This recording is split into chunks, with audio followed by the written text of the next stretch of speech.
દર્શક મિત્રો, આજે આપણે વાત કરીએ કે આ લીલા ચણાના વડા કઈ રીતે બનાવી શકાય. તો નામ સાંભળવામાં જ ઇન્ટરેસ્ટિંગ લાગે. તો ચાલો મિત્રો, આજે આપણે જાણીશું કે તમે ઘરે રહીને આ રેસીપી કઈ રીતે ટ્રાય કરી શકો. નમસ્કાર દર્શક મિત્રો, ખબર છે .com ઉપરથી હું દ્રષ્ટિ આપ સૌનું સ્વાગત કરું છું.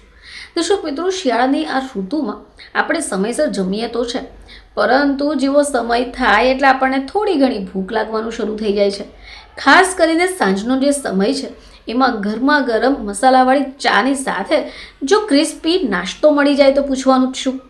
હવે આવામાં બહારથી લાવવા કરતાં જો તમે થોડી ઘણી રેસીપીને પણ ઘરે ટ્રાય કરો છો તો ચોક્કસપણે તમારા ઘરના સભ્યો તમારી વાહવાહી કરી ઉઠશે.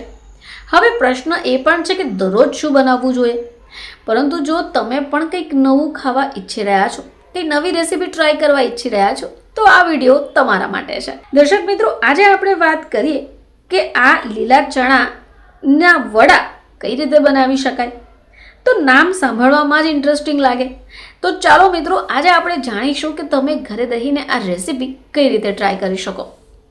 તો લીલા ચણાના વડા, તમે નામ કદાચ પહેલી વાર સાંભળ્યું હશે. હવે ઘણા બધા લોકો દાળ વડા તો ખાઈ જ ચૂક્યા હશે, પરંતુ તમે શિયાળામાં ગરમા ગરમ લીલા ચણાના વડા ઘરે રહીને ટ્રાય કરી શકો. ચાલો આ રેસીપી બનાવવા માટે કઈ સામગ્રી જોઈશે એ પણ જાણીએ.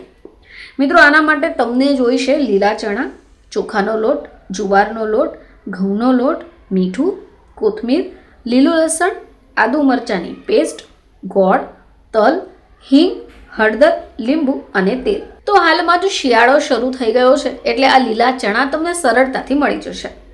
સૌથી પહેલાં તમારે એક મિક્સર જારમાં આ લીલા ચણાને ગ્રાઇન્ડ કરીને પાવડર ફોર્મમાં કરી દેવાનું છે.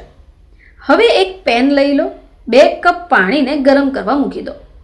હવે આ પાણી ગરમ થઈ જાય એટલે એમાં સફેદ તલ, હળદર, હિંગ, ગોળ ઉમેરીને એને સારી રીતે મિક્સ કરી લો. હવે આ સારી રીતે મિક્સ થઈ જાય એટલે એમાં લીલા ચણાની પેસ્ટ, આદુ મરચાંની પેસ્ટ, લીલું લસણ, કોથમીર ઉમેરીને બરાબર મિક્સ કરી દો.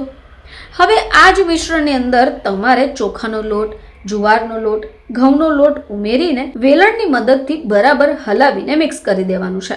આ લોટની અંદર તમારે લીંબુનો રસને પણ મિક્સ કરવાનું છે અને બરાબર મિક્સ થઈ જાય એટલે એના વડા બનાવી દેવાના છે. હવે આ લોટ બંધાઈ જાય એટલે એના વડા બનાવીને એક કડાઈમાં તેલ ગરમ થવા માટે મૂકી દો. તેલ ગરમ થઈ જાય એટલે આ જે વડા બનાવીને રેડી કર્યા છે એની અંદર એક પછી એક નાખીને એને તળી નાખો. બસ તૈયાર થઈ ગયા લીલા ચણાના ક્રિસ્પી વડા. જો તમે ઈચ્છો તો એને ગરમા ગરમ જ લીલી ચટણી સાથે પણ સર્વ કરી શકો છો. દર્શક મિત્રો, આ રેસીપી તમે ચોક્કસપણે બનાવી શકો, જે પછી તમારા ઘરના સભ્યો પણ તમારા વખાણ કરતા થઈ જશે. ખાવાની પણ ખૂબ મજા આવશે. ફરીથી તમારી સમક્ષ હાજર થઈશું. ત્યાં સુધી જોતા રહેજો ખબર છે .com.